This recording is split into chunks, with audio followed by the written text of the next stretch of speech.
اعوذ باللہ من الشیطان الرجیم بسم اللہ الرحمن الرحیم رب اشرح لی صدری ویسر لی امری واحلل عقدۃ من لسانی یفقہوا قولی رب زدنی علما۔ السلام علیکم ورحمۃ اللہ وبرکاتہ۔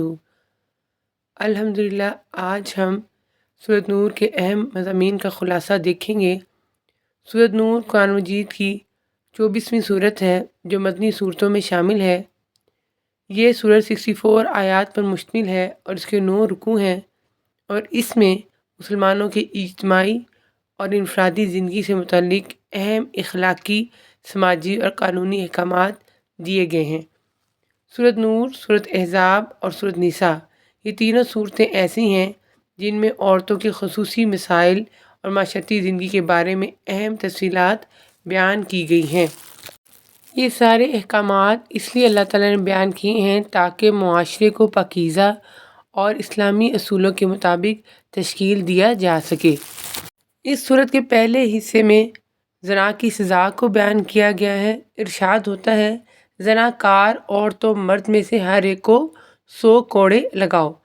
بدکاری کی ابتدائی سزا جو اسلام میں عبوری طور پر بتائی گئی تھی، جو کہ سورۃ نساء کی آیت نمبر 15 میں آئی ہے، اس میں کہا گیا تھا کہ اس کے لیے جب تک مستقل سزا مقرر نہ کی جائے ان بدکار عورتوں کو گھروں میں بند رکھو۔ پھر جب سورۃ نور کی یہ آیت نازل ہوئی تو نبی صلی اللہ علیہ وسلم نے فرمایا کہ اللہ تعالیٰ نے جو وعدہ فرمایا تھا اس کے مطابق بدکار مرد و عورت کی مستقل سزا مقرر کر دی گئی ہے، وہ تم مجھ سے سیکھ لو، اور وہ ہے غیر شادی شدہ مرد اور عورت کے لیے 100 کوڑے، اور شادی شدہ مرد و عورت کو 100 کوڑے اور سنگساری کے ذریعے سے مار دینا۔ یہ آیت زنا کی سزا مقرر کرتی ہے تاکہ معاشرے میں پاک دامنی کو فروغ دیا جا سکے۔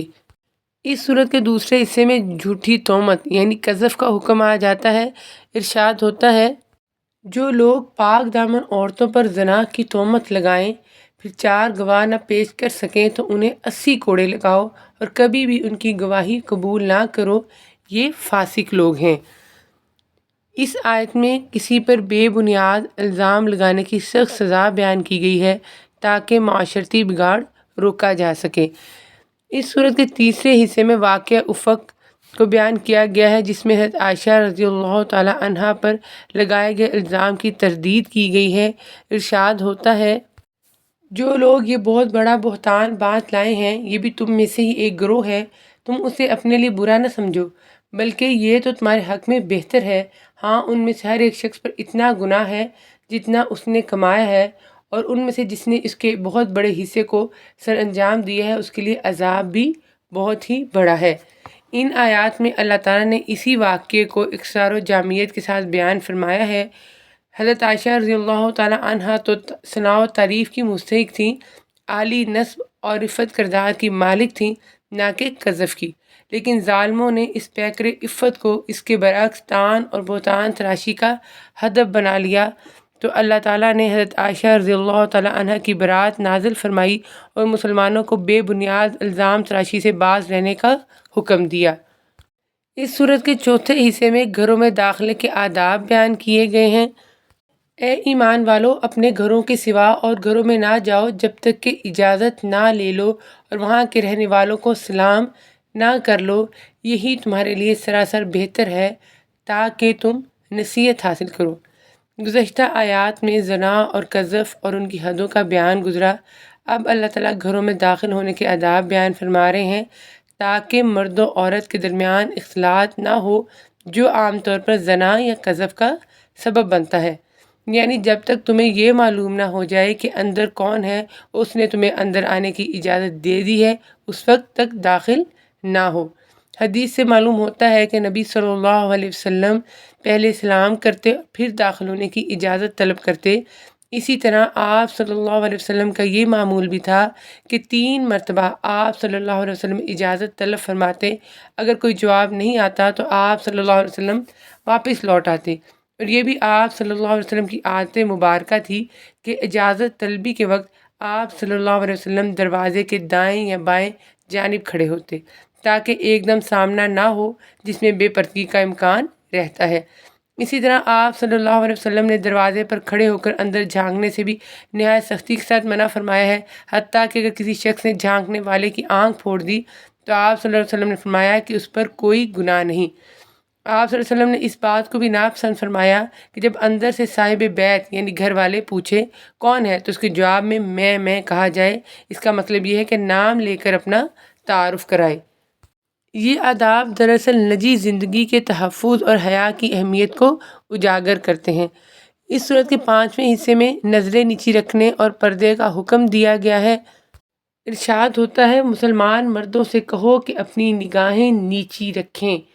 جب کسی کے گھر میں داخل ہونے کے لیے اجازت لینے کو ضروری قرار دیا گیا تو اس کے ساتھ ہی غض بصر یعنی آنکھوں کو پست رکھنے یا بند رکھنے کا حکم دے دیا، تاکہ اجازت طلب کرنے والا بھی بالخصوص اپنی نگاہوں پر کنٹرول رکھے، یعنی مردوں کو نظریں جھکانے اور عفت اختیار کرنے کی ہدایت دی گئی ہے۔ پھر ارشاد ہوتا ہے، مسلمان عورتوں سے کہو کہ وہ بھی اپنی نگاہیں نیچی رکھیں اور اپنی عصمت میں فرق نہ آنے دیں اور اپنی زینت کو ظاہر نہ کریں۔ عورتیں بھی اگرچہ غض بصر اور حفظ فروج کے پہلے حکم میں داخل تھیں، لیکن معاشرتی مسائل کی اہمیت کے پیش نظر عورتوں کو بھی بطور خاص دوبارہ وہی حکم دیا جا رہا ہے جس سے مقصود تاکید ہے، یعنی عورتوں کو پردے اور شرم و حیا کے اصول اپنانے کا حکم دیا گیا ہے۔ اس سورت کے 6 حصے میں اللہ تعالیٰ کے نور کی مثال دی گئی ہے۔ اللہ تعالیٰ نور ہے آسمانوں کا اور زمین کا، یعنی اگر اللہ تعالیٰ نہ ہوتا تو نہ آسمان میں نور ہوتا نہ زمین میں، نہ آسمان و زمین میں کسی کو ہدایت ہی نصیب ہوتی۔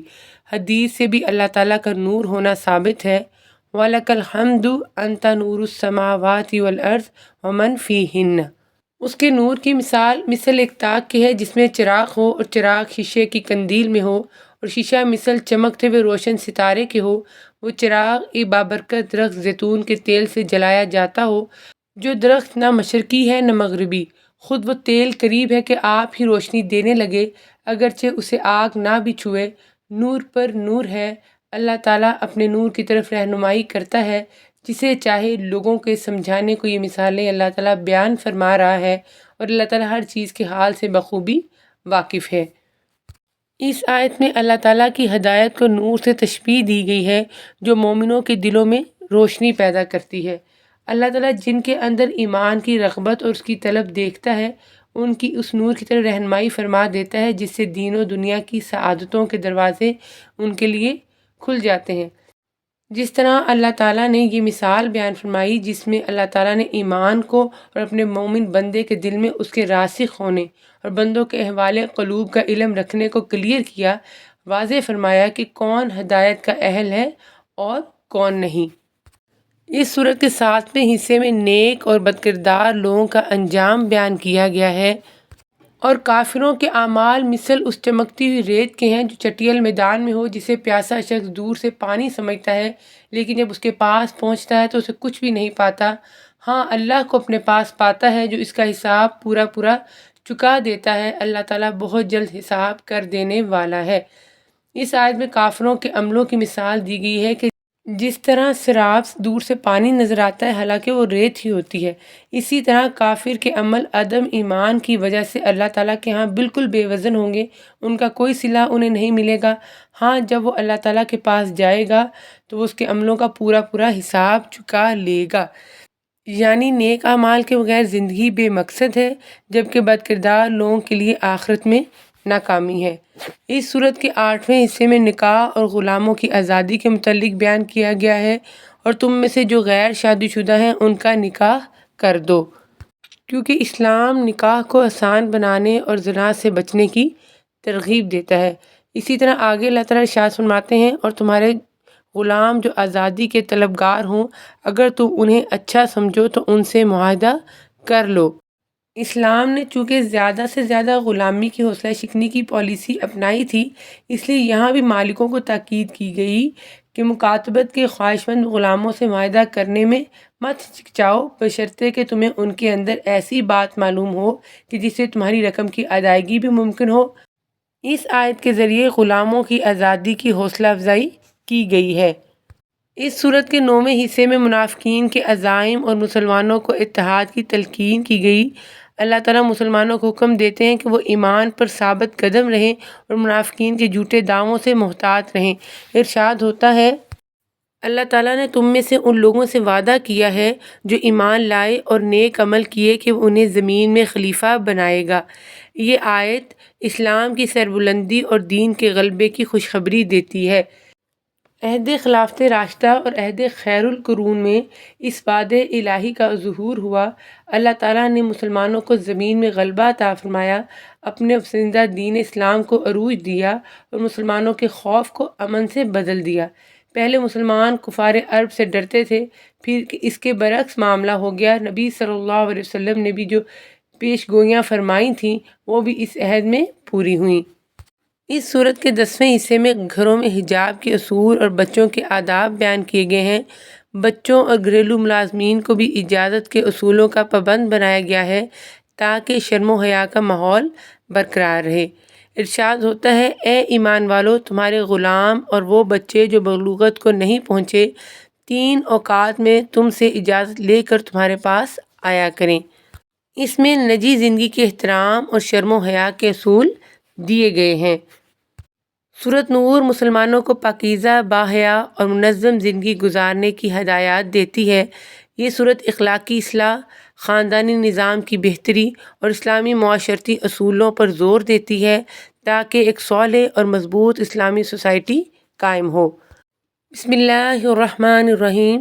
اب ہم سورۃ الفرقان کے اہم مضامین کا خلاصہ دیکھیں گے۔ سورۃ الفرقان قرآن مجید کی 25ویں سورت ہے۔ یہ مکی صورت ہے۔ اس میں 77 آیات ہیں اور اس کے 6 رکوع ہیں۔ اس صورت کا نام الفرقان ہے جس کا مطلب ہے حق و باطل میں فرق کرنے والا، اور یہاں الفرقان سے مراد قرآن مجید ہے جو سچ اور جھوٹ میں فرق واضح کرتا ہے۔ اس صورت میں توحید، رسالت، قیامت اور ایمان و کفر میں فرق کو واضح کیا گیا ہے۔ یہ صورت باطل نظریات کی تردید اور ایمان والوں کی خصوصیات پر روشنی ڈالتی ہے۔ اس صورت کے پہلے حصے میں قرآن پاک کے متعلق بتایا گیا ہے کہ وہ حق اور باطل میں فرق کرنے والا ہے۔ ارشاد ہوتا ہے، بہت بابرکت ہے وہ اللہ تعالیٰ جس نے اپنے بندے پر فرقان اتارا تاکہ وہ تمام لوگوں کے لیے آگاہ کرنے والا بن جائے۔ یہ آیت قرآن پاک کی حقانیت کو بیان کرتی ہے اور اس کے مقصد کو واضح کرتی ہے کہ یہ پوری انسانیت کے لیے ہدایت ہے۔ اس صورت کے دوسرے حصے میں کفار کے اعتراضات اور ان کے جوابات کا تذکرہ آ جاتا ہے۔ ارشاد ہوتا ہے، اور کافروں نے کہا کہ یہ قرآن پاک محض ایک جھوٹ ہے جسے اس نے خود گھڑ لیا ہے اور دوسرے لوگوں نے اس پر اس کی مدد کی ہے۔ دراصل یہ کافر بڑے ہی ظلم اور سرتاسر جھوٹ کے مرتکب ہوئے ہیں۔ کفار نے قرآن پاک کو انسانی کلام قرار دیا، لیکن اللہ تعالیٰ نے ان کے الزامات کا رد کیا ہے کہ یہ اللہ تعالیٰ کی طرف سے نازل کردہ سچا کلام ہے۔ پھر ارشاد ہوتا ہے، اور وہ کہتے ہیں یہ کیسا رسول ہے جو کھانا کھاتا ہے اور بازاروں میں چلتا پھرتا ہے، اس کے پاس کوئی فرشتہ کیوں نہیں بھیجا جاتا کہ وہ بھی اس کے ساتھ ہو کر ڈرانے والا بن جاتا۔ کفار نے نبی صلی اللہ علیہ وسلم کی بشری حیثیت پر اعتراض کیا کیونکہ ان کے خیال میں بشریت عظمت رسالت کی متحمل نہیں ہے، لیکن اللہ تعالیٰ نے واضح کیا کہ تمام انبیاء بھی انسان ہی تھے۔ پھر سورت کے تیسرے حصے میں قیامت کے دن کافروں کی حسرت کا منظر پیش کیا گیا۔ ارشاد ہوتا ہے، اور اس دن ظالم شخص اپنے ہاتھوں کو چبا چبا کر کہے گا، ہائے کاش کہ میں نے رسول صلی اللہ علیہ وسلم کی راہ اختیار کی ہوتی۔ یعنی قیامت کے دن کافر اپنے غلط فیصلوں پر پچھتائیں گے کہ انہوں نے نبی صلی اللہ علیہ وسلم کی پیروی کیوں نہ کی۔ ہائے افسوس، کاش کہ میں نے فلاں کو دوست نہ بنایا ہوتا۔ اس سے یہ بھی معلوم ہوا کہ اللہ تعالیٰ کے نافرمانوں سے دوستی اور وابستگی نہیں رکھنی چاہیے، اس لیے کہ صحبت صالح سے انسان اچھا اور صحبت طالح سے انسان برا بنتا ہے۔ اکثر لوگوں کی گمراہی کی وجہ غلط دوستوں کو چوز کر لینا اور صحبت بد کا اختیار کرنا ہی ہے۔ حدیث میں بھی آتا ہے کہ آدمی اپنے دوست کے دین پر ہوتا ہے۔ آگے اللہ تعالیٰ ارشاد فرماتے ہیں، اس نے تو مجھے اس کے بعد گمراہ کر دیا کہ نصیحت میرے پاس آ پہنچی تھی، اور شیطان تو انسان کو وقت پر دغا دینے والا ہے۔ یعنی دنیا میں برے دوست اور گمراہ کرنے والے لوگ قیامت کے دن پچھتائیں گے۔ اس صورت کے چوتھے حصے میں اللہ تعالیٰ کی نشانیاں اور قدرت کو بیان کیا گیا ہے۔ کیا تم نے نہیں دیکھا کہ تمہارا رب سایہ کیسے پھیلاتا ہے؟ اگر چاہتا تو اسے ٹھہرا ہوا ہی کر دیتا، پھر ہم نے آفتاب کو اس پر دلیل بنایا۔ یہاں سے پھر توحید کے دلائل کا آغاز ہو رہا ہے کہ دیکھو اللہ تعالیٰ نے کائنات میں کس طرح سایہ پھیلایا ہے، یعنی اللہ تعالیٰ کی تخلیق میں خود غور کرنے کی دعوت دی گئی، جیسے دن اور رات کا نظام جو اللہ تعالیٰ کی قدرت کی نشانی ہے۔ اس کے بعد ارشاد ہوتا ہے، اور وہی ہے جو باران رحمت سے پہلے خوشخبری دینے والی ہواؤں کو بھیجتا ہے اور ہم آسمان سے پاک پانی برساتے ہیں، یعنی بارش، بادل، ہوا جیسے قدرتی عوامل اللہ تعالیٰ کی نشانیوں میں شامل ہیں۔ اس صورت کے اگلے حصے میں عباد الرحمن یعنی اللہ تعالیٰ کے خاص بندوں کی صفات بیان کی جا رہی ہیں۔ رحمان کے سچے بندے وہ ہیں جو زمین پر نرم چال چلتے ہیں، عاجزی کے ساتھ چلتے ہیں، اور جب بے علم لوگ ان سے باتیں کرنے لگتے ہیں تو وہ کہہ دیتے ہیں کہ سلام ہے، یعنی اہل ایمان اہل جہالت و اہل صفات سے الجھتے نہیں بلکہ ایسے موقعوں پر اگنور کی پالیسی اختیار کرتے ہیں اور بے فائدہ بحث نہیں کرتے، کیونکہ جہالت ایک رویے کا نام ہے اور اس کا دنیا کی ڈگریوں سے کوئی تعلق نہیں ہے۔ اور جو اپنے رب کے سامنے سجدے اور قیام کرتے ہوئے راتیں گزار دیتے ہیں اور جو یہ دعا کرتے ہیں کہ اے ہمارے پروردگار ہم سے دوزخ کا عذاب پرے ہی پرے رکھ، یعنی ہمیں دوزخ کے عذاب سے بچا کیونکہ اس کا عذاب چمٹ جانے والا ہے۔ اس سے معلوم ہوا کہ رحمان کے بندے وہ ہیں جو ایک طرف راتوں کو اٹھ کر اللہ تعالیٰ کی عبادت کرتے ہیں اور دوسری طرف وہ ڈرتے بھی ہیں کہ کہیں کسی غلطی یا کوتاہی پر اللہ تعالیٰ کی گرفت میں نہ آ جائیں، اس لیے وہ عذاب جہنم سے پناہ بھی طلب کرتے ہیں۔ گویا اللہ تعالیٰ کی عبادت و اطاعت کے باوجود اللہ تعالیٰ کے عذاب اور اس کے مواخذے سے انسان کو بے خوف اور اپنی عبادت و طاعت الہی پر کسی غرور اور گھمنڈ میں مبتلا نہیں ہونا چاہیے۔ اسی مفہوم کو دوسرے مقام پر اس طرح بیان فرمایا گیا، اور وہ لوگ کہ جو کچھ دیتے ہیں ان کے دل ڈرتے ہیں کہ وہ اپنے رب کی طرف لوٹنے والے ہیں۔ ڈر صرف اسی بات کا نہیں کہ انہیں بارگاہ الہی میں حاضر ہونا ہے، بلکہ اس کے ساتھ اس کا بھی کہ ان کا صدقہ و خیرات قبول ہوتا ہے یا نہیں۔ حدیث میں آیت کی تفسیر میں آتا ہے کہ حضرت عائشہ رضی اللہ تعالیٰ عنہا نے رسول اللہ صلی اللہ علیہ وسلم سے اس آیت کے بارے میں پوچھا کہ اس سے مراد وہ لوگ ہیں جو شراب پیتے اور چوری کرتے ہیں، تو آپ صلی اللہ علیہ وسلم نے فرمایا، نہیں اے ابو بکر رضی اللہ تعالیٰ عنہ کی بیٹی، بلکہ یہ وہ لوگ ہیں جو روزے رکھتے، نماز پڑھتے اور صدقہ کرتے ہیں، لیکن اس کے باوجود ڈرتے ہیں کہ کہیں ان کی اعمال نامقبول نہ ہو جائیں۔ ان کی مزید صفات بیان فرمائیں کہ وہ اللہ تعالیٰ کے ساتھ کسی دوسرے کو معبود نہیں پکارتے، کسی ایسے شخص کو جسے قتل کرنا اللہ تعالیٰ نے منع کر دیا ہو کہ سوائے حق کے قتل نہیں کرتے، نہ وہ زنا کے مرتکب ہوتے ہیں۔ اگلی صفت بیان کی گئی، اور جو لوگ جھوٹی گواہی نہیں دیتے اور جب کسی لغو چیز پر ان کا گزر ہوتا ہے تو شرافت سے گزر جاتے ہیں، یعنی ایسے کاموں اور باتوں میں بھی وہ شرکت نہیں کرتے بلکہ خاموشی کے ساتھ عزت و وقار سے وہاں سے گزر جاتے ہیں، اور نیک لوگ فضول باتوں اور جھوٹ سے دور رہتے ہیں، اور جب انہیں ان کے رب کی کلام کی آیتیں سنائی جاتی ہیں تو وہ اندھے بہرے ہو کر ان پر نہیں گرتے، یعنی وہ ان سے اعراض و غفلت نہیں برتتے، اور یہ دعا کرتے ہیں کہ اے ہمارے پروردگار تو ہمیں ہماری بیویوں اور اولاد سے آنکھوں کی ٹھنڈک عطا فرما اور ہمیں پرہیزگاروں کا امام بنا۔ اس سے واضح ہوا کہ عباد الرحمن کی ایک بڑی دعا نیک اولاد اور پرہیزگاری کے لیے ہوتی ہے۔ سورۃ الفرقان میں ایمان اور کفر کے درمیان فرق واضح کیا گیا ہے۔ یہ سورت مسلمانوں کو قرآن پاک پر یقین، نبی صلی اللہ علیہ وسلم کے اتباع اور نیک اخلاق اپنانے کی دعوت دیتی ہے۔ عباد الرحمن کی صفات بیان کر کے ایک مثالی مومن کا کردار اس کے اندر واضح کیا گیا ہے۔ بسم اللہ الرحمن الرحیم۔ اب ہم سورۃ الشعراء کے اہم مضامین کا خلاصہ دیکھیں گے۔ یہ سورت قرآن مجید کی 26ویں سورت ہے۔ یہ مکی سورت ہے۔ اس میں 227 آیات ہیں اور 11 رکوع ہیں۔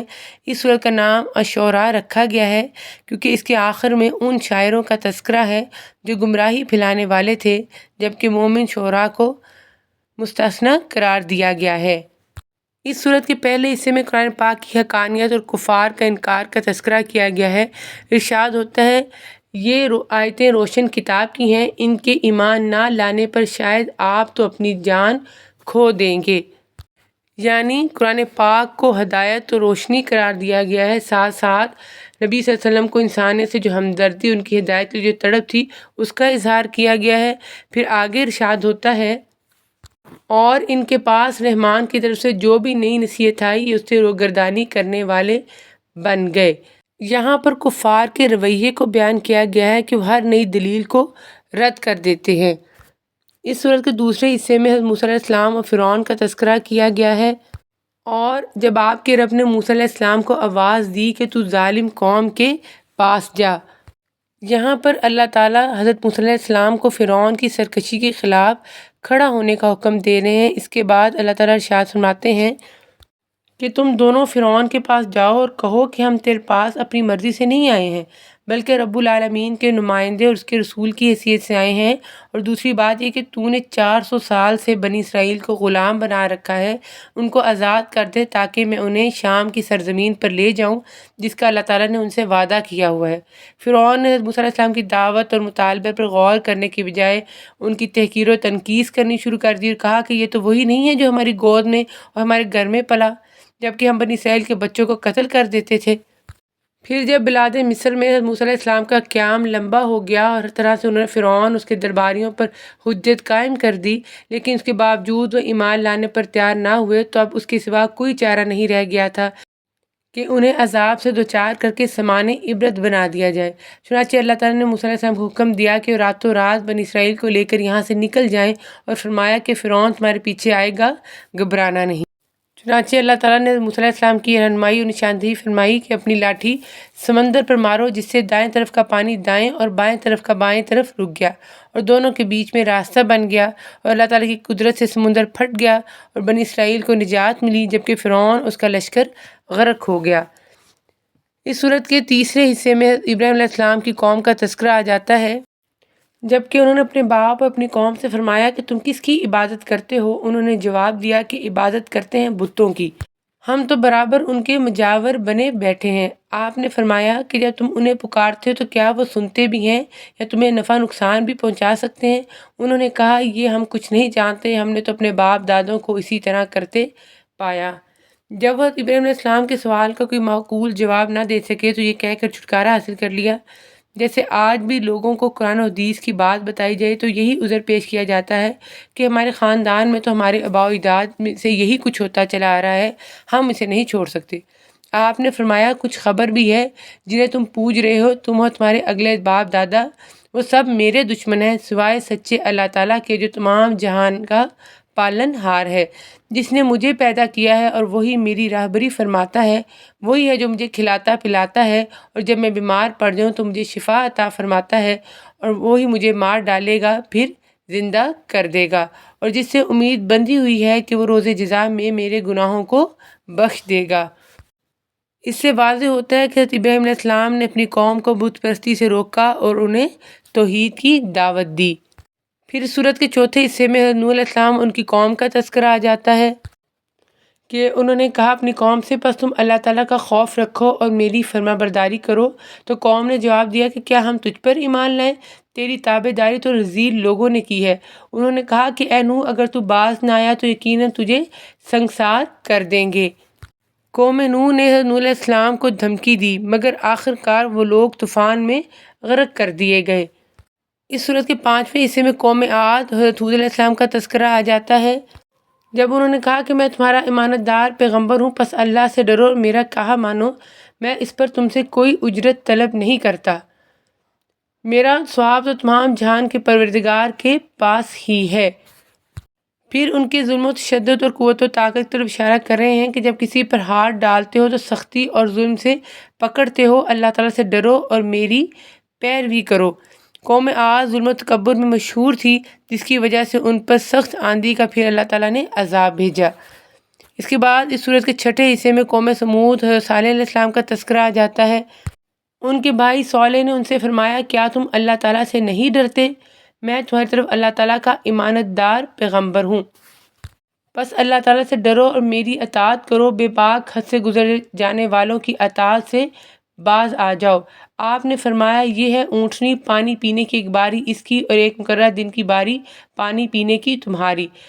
خبردار اسے برائی سے ہاتھ نہ لگانا ورنہ ایک بڑے بھاری دن کا عذاب تمہاری گرفت کر لے گا۔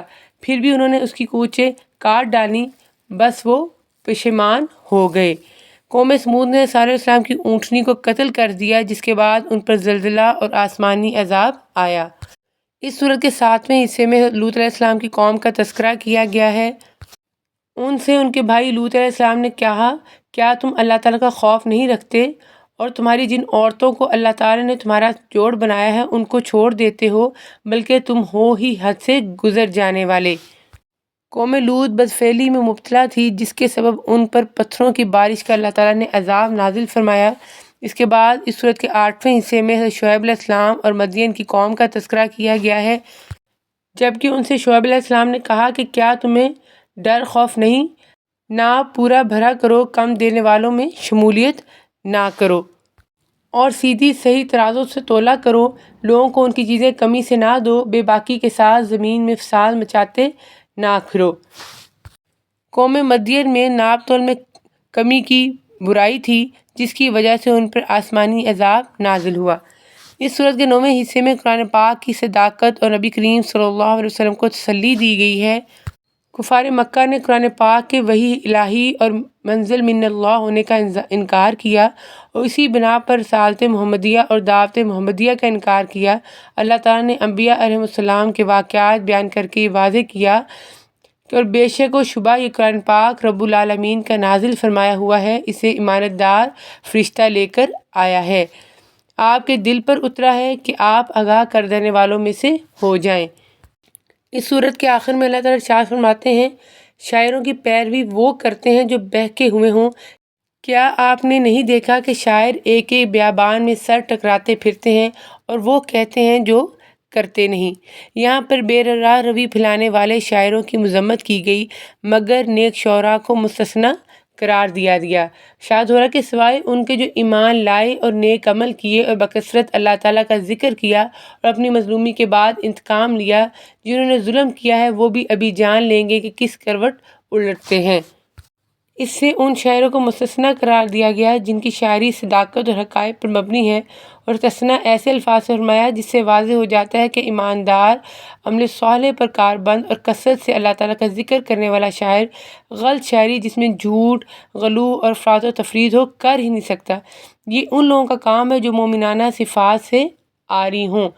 پھر انہوں نے کہا آگے کہ اپنی مظلومی کے بعد انتقام لیا، یعنی ایسے مومن شاعر ان کافر شعراء کا جواب دیتے ہیں جس میں انہوں نے مسلمانوں کی برائی کی ہو، جس طرح حسان بن ثابت رضی اللہ تعالیٰ عنہ کافروں کی ہجویہ شاعری کا جواب دیا کرتے تھے، اور خود نبی صلی اللہ علیہ وسلم ان کو فرماتے کہ ان کافروں کی ہجو بیان کرو، جبریل علیہ السلام بھی تمہارے ساتھ ہیں۔ سورہ شعراء میں سابقہ امتوں کے انجام، اللہ تعالیٰ کی قدرت اور کفار کے انجام کا ذکر کیا گیا ہے۔ یہ سورہ نبی کریم صلی اللہ علیہ وسلم کو صبر کی تلقین کرتی ہے، قرآن پاک کی حقانیت، توحید اور قیامت کی یاد دہانی کراتی ہے۔ بسم اللہ الرحمن الرحیم۔ اب ہم سورہ نمل کے اہم مضامین کا خلاصہ دیکھیں گے۔ یہ قرآن مجید کی 27ویں سورت ہے جو مکی صورتوں میں شامل ہے۔ اس میں 93 آیات ہیں اور 7 رکوع ہیں، اور یہ سورت النمل یعنی چونٹی کے نام سے موسوم ہے کیونکہ اس میں سلیمان علیہ السلام اور چونٹی کے واقعے کا ذکر کیا گیا ہے۔ اس سورت میں اللہ تعالیٰ کی وحدانیت، انبیاء کرام علیہ السلام کی دعوت اور قیامت کے دلائل بیان کیے گئے ہیں۔ اس کے علاوہ اس میں حضرت موسیٰ علیہ السلام، حضرت سلیمان علیہ السلام اور حضرت صالح علیہ السلام کے واقعات بھی بیان کیے گئے ہیں۔ اس سورت کے پہلے حصے میں قرآن پاک کی عظمت کو بیان کیا گیا ہے۔ طاسین، یہ آیتیں ہیں قرآن پاک کی یعنی واضح اور روشن کتاب کی۔ اللہ تعالیٰ قرآن پاک کو روشن کتاب قرار دے رہے ہیں جو ہدایت اور خوشخبری دینے کے لیے نازل ہوئی۔ اس کے بعد والے حصے میں حضرت موسیٰ علیہ السلام اور فرعون کا واقعہ آ جاتا ہے۔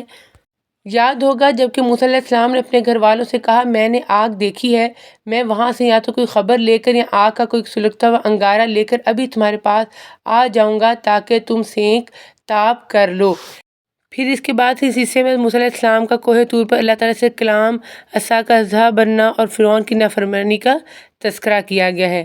اس کے بعد جو اگلا حصہ ہے اس میں سلیمان علیہ السلام اور ملکہ سبا کا واقعہ بیان کیا گیا ہے۔